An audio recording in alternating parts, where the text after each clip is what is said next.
होंगे, सभी स्वस्थ होंगे, मस्त होंगे। देखो मैं आपके लिए लेकर आया हूँ एक शानदार वीडियो, और वो भी शॉर्ट।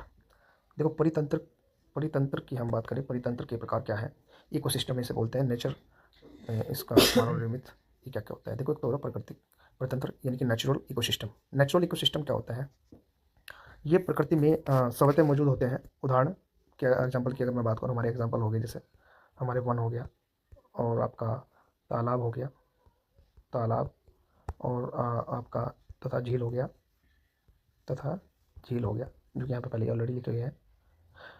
देखो प्रकृति परितंत्र ये प्रकृति में स्वतः ही मौजूद होते हैं। उदाहरण के लिए वन, तालाब तथा झील।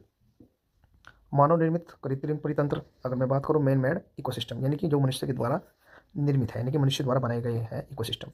इन्हें मानव द्वारा बनाया गया इन मानव द्वारा बनाया और प्रतिबंधित किया जाता है।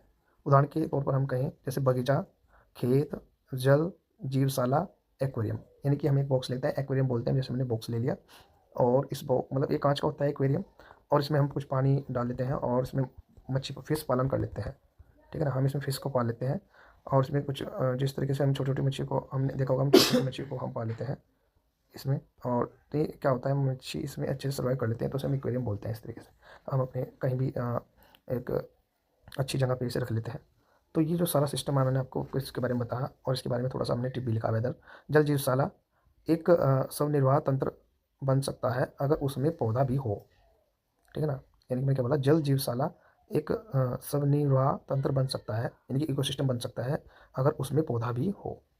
तो हमारी इस चैनल को लाइक और सब्सक्राइब करें, और बेल आइकन की घंटी पे प्रेस करें, ताकि आपको हमारी प्रॉपर वीडियो मिलती रहे समय समय पर।